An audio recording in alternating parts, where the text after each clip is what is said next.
ચાલો આજે વાત કરીએ પોરબંદરની એક એવી ખાસ શાળા વિશે જ્યાં શ્રેષ્ઠ શિક્ષણની સાથે સાથે ઉત્તમ સુવિધાઓ પણ મળે છે અને એ પણ બિલકુલ મફત. જી હા, આપણે વાત કરી રહ્યા છીએ સુદામાજી આદર્શ નિવાસી શાળાની અને આજે આપણે એની 2026-27ની એડમિશન પ્રોસેસ વિશે બધી જ માહિતી મેળવીશું. તો ચાલો શરૂ કરીએ. જો કોઈ પોતાના બાળક માટે પોરબંદરમાં એક એવી રેસિડેન્શિયલ સ્કૂલ શોધી રહ્યું હોય જે ટોપ ક્લાસ હોય અને પાછી એકદમ ફ્રી પણ, તો આ માહિતી બરાબર એમના માટે જ છે. કારણ કે સુદામાજી શાળા બસ આ જ ઓફર કરે છે, કોઈપણ જાતના ખર્ચ વગર શ્રેષ્ઠ શિક્ષણ.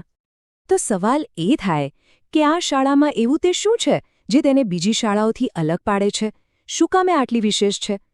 ચલો હવે આપણે એની મુખ્ય સુવિધાઓ પર એક નજર નાખીએ, જે આને માત્ર એક શાળા નહીં પણ સ્ટુડન્ટ્સના ફ્યુચર માટે એક જબરદસ્ત તક બનાવે છે. સૌથી પહેલાં તો અને સૌથી મહત્વની વાત, અહીં ધોરણ 9 અને 10 માટે એડમિશનથી માંડીને એજ્યુકેશન સુધી બધું જ 100% ફ્રી છે. 1 રૂપિયો પણ ખર્ચ નહીં.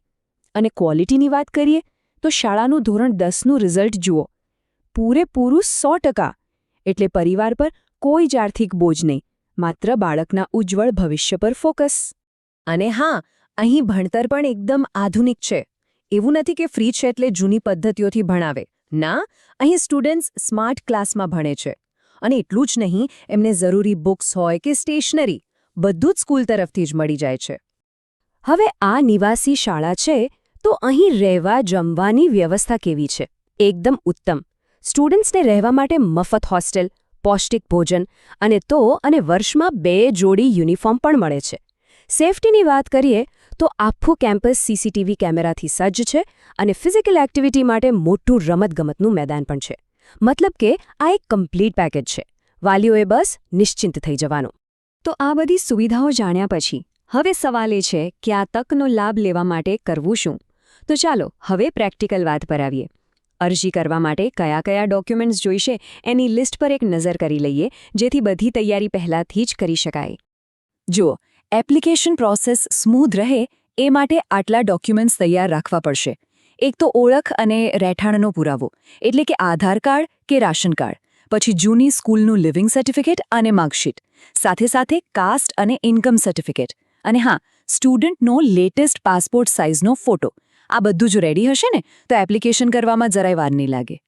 ચાલો માની લઈએ કે બધા ડોક્યુમેન્ટ્સ રેડી છે, તો હવે બસ ફાઇનલ સ્ટેપ બાકી છે, એટલે કે એપ્લિકેશન સબમિટ કરવાનું. અને સૌથી સારી વાત એ છે કે આ પ્રોસેસને એકદમ સિમ્પલ રાખવામાં આવી છે. અહીં ક્યાંય લાંબી લાઇનમાં ઊભા રહેવાનું નથી કે કોઈ ઓફિસના ધક્કા ખાવાના નથી. આખી એડમિશન પ્રોસેસ કમ્પ્લીટલી ઓનલાઈન છે. બસ ઘરે બેઠા સરકારી પોર્ટલ પર જઈને અરજી કરી દેવાની. આજના ડિજિટલ જમાનામાં આનાથી વધારે સુવિધા શું હોય? તો ઓનલાઈન અરજી ક્યાં કરવાની? એડ્રેસ નોંધી લેજો: esamajkalyan.gujarat.gov.in. ફરી એકવાર esamajkalyan.gujarat.gov.in. બધી જ અરજીઓ આ જ વેબસાઇટ પરથી થશે.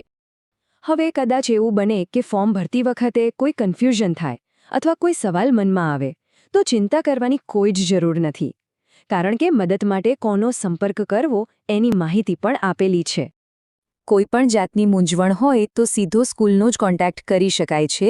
અહીં આચાર્ય શ્રી જે.આર. ટુકડિયાનો મોબાઈલ નંબર આપેલો છે: 9429489925. સુદામાજી આદર્શ નિવાસી શાળા, સંદીપની આશ્રમ પાસે, પોરબંદર. કોઈપણ સવાલ હોય તો ફોન કરવામાં જરાય સંકોચ ન કરવો. અને છેલ્લે બસ એક વાત વિચારવા જેવી છે કે જ્યારે કોઈ સ્ટુડન્ટને આવું સલામત વાતાવરણ, મફતમાં ટોપ ક્વોલિટીનું એજ્યુકેશન અને બધી જ સુવિધાઓ મળે, ત્યારે એના ભવિષ્ય માટે કેટલા બધા દરવાજા ખુલી જાય છે, ખરું ને? આ ખરેખર એક એવી તક છે જેને જવા ન દેવાય.